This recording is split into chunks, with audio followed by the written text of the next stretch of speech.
आज भारत वर्षर प्रथम गृहमंत्री लौह मानव सरदार वल्लभ भाई पटेलंकर 150तम जन्म जयंती ये वर्ष जो पूर्ति पालन करा जाउछि और सही अवसर रे आज आम ये बालेश्वर नीलगिरी ठारे एकता पदयात्रा बा रन फॉर यूनिटी रो ये आयोजन करा जाइछि। ये एकता पदयात्रा यह निश्चित भाव रे ये देशर देश प्रेम एकता एवं समन्वयर संदेश को लेकर आज एभली एक एकता पदयात्रा बा रन फॉर यूनिटी रो स्वतंत्र भाव रे यह को आरंभ करा जाइछि राज्य सरकार तरफ केंद्र सरकार तरफ एवं आम देशर युवशक्ति को एथिरे शामिल करा जाउछि। से निश्चित भाव रे हमर ये देशर भविष्यत एवं से युवशक्ति को लेकर ये जो पदयात्रा आरंभ होछि यह निश्चित भाव रे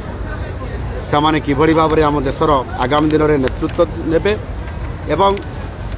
ये नीलगिरी एभली एक स्थान ऐतिहासिक स्थान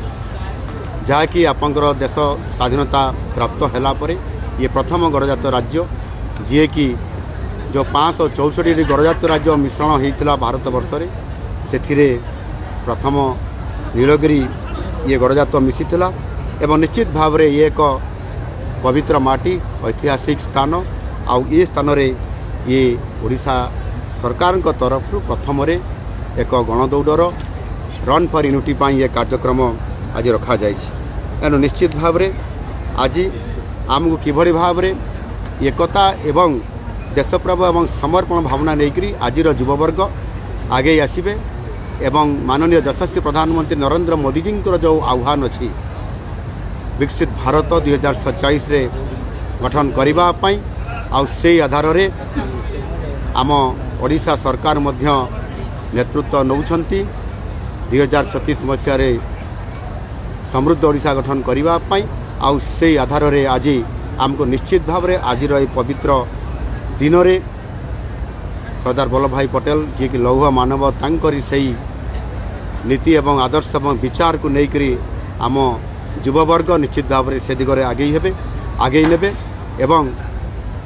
ओडिशा जो 2036 रे आम ओडिशा प्रदेश गठनर 100 वर्ष पूरण करिवो से समय समृद्ध ओडिशा को निर्माण करिबारे आम युवगोष्ठी नेतृत्व नेबे आउ ओडिशा नेतृत्व नब विकसित भारत गठन रे एक इंजिन रो हिसाब रे काम करिवो आ से आधार रे आज ये पदयात्रा निश्चित भाव रे आज युववर्ग को उत्साहित करिछि। आज ये कार्यक्रम आमको सूचना दउछि आगामी दिन रे निश्चित भाव रे